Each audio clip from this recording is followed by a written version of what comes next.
Welcome back. The Standard Bank Group Limited, Africa's biggest bank, has appointed Sim Shabalala as sole chief executive officer, ending a dual role he shared with Ben Kruger and making him the first black person to lead Africa's largest lender independently.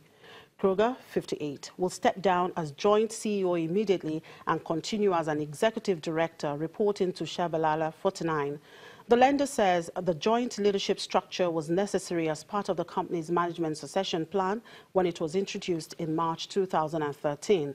Shabalala becomes the only black person to lead one of South Africa's biggest banks since Ziwe Nzasana retired as the head of First Rand Limited, the second largest by assets, in March 2015.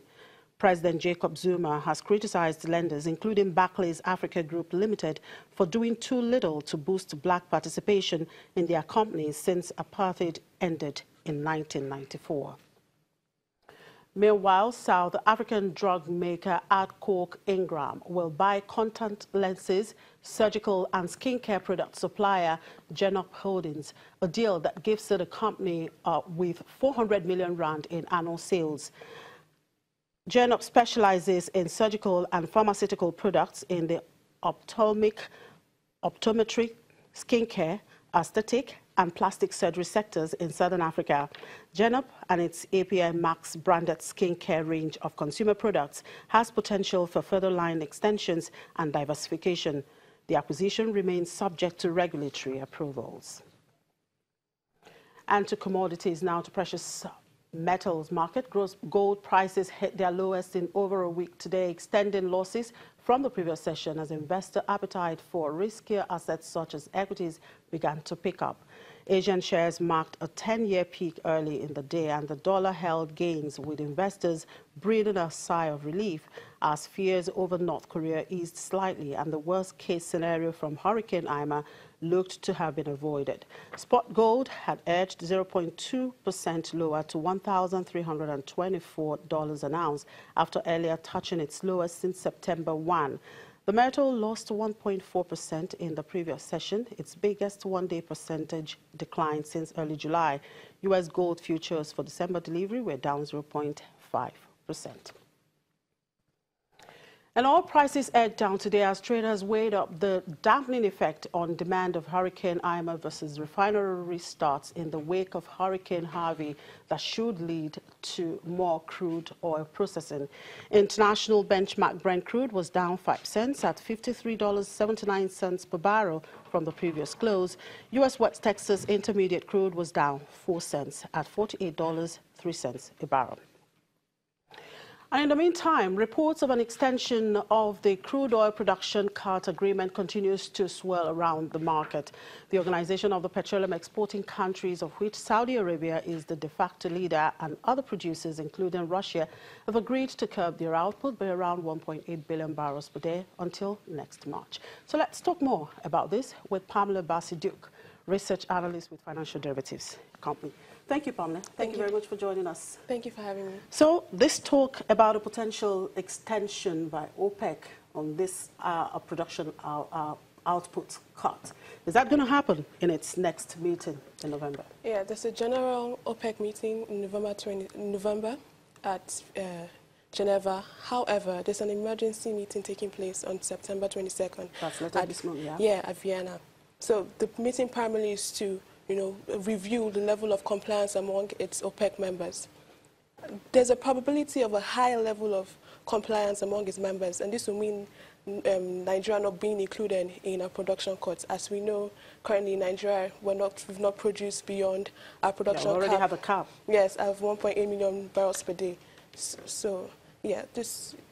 All right, we've seen oil prices now coming down marginally, presently at $53.66 per barrel. Yes. Now, is this fall a threat to Nigeria's economy as it is now? Oil prices are relatively volatile, and minor price movements in oil prices will not have a significant effect on our economy. Yes, prices are down to $53.60 per barrel.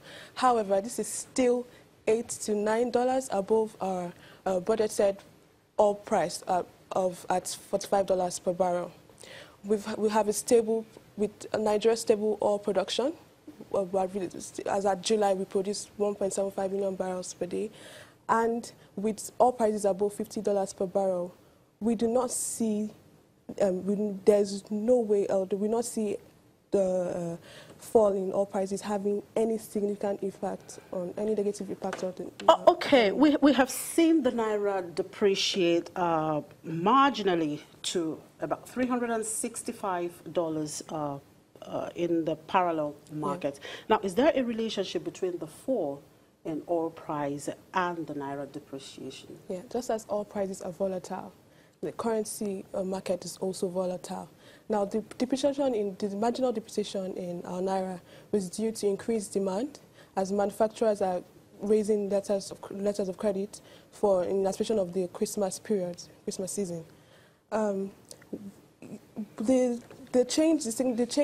marginal change in our devaluation in our Naira has no significant impact, because as at the moment, current oil prices are above $50 per barrel, and we have a stable oil production. However, if we see a further decline in oil prices to, let's say, below $50 per barrel, that will pose a threat to our Naira. So what is your outlook for oil prices in the short term? We expect oil prices to be relatively stable. From between now and November, we do not expect to see any significant change in oil prices. Yeah. And what would all of this mean for the domestic commodities market? Yeah, so domestic prices have been relatively stable in a few months. Mm-hmm. Yeah, we're currently in the harvest season. What this means is we expect to see an increase in commodities, which will also mean a decrease in prices of commodities. We've seen that recently in the decrease in price of yam and tomatoes.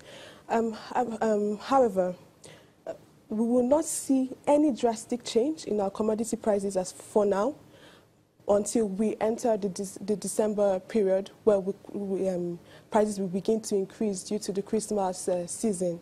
Yeah. So we also expect this Christmas season to be relatively better than last year. Due to the improvement in our GDP numbers. And of course the improved PMI numbers as well. Yeah.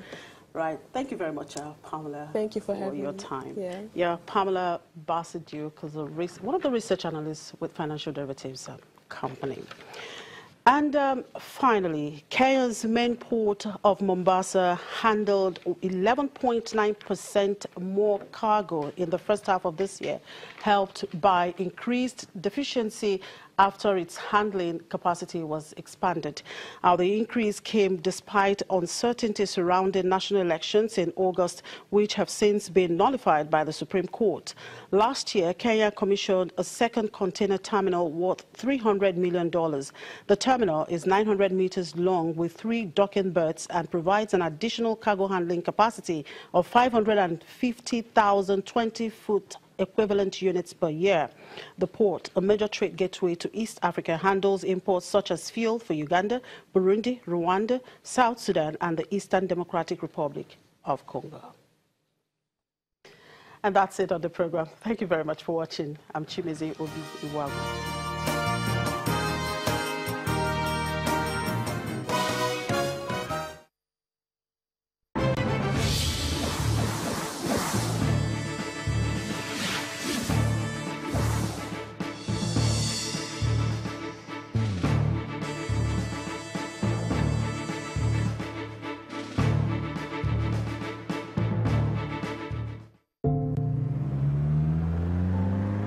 We follow the story because we know that an issue is more than a headline.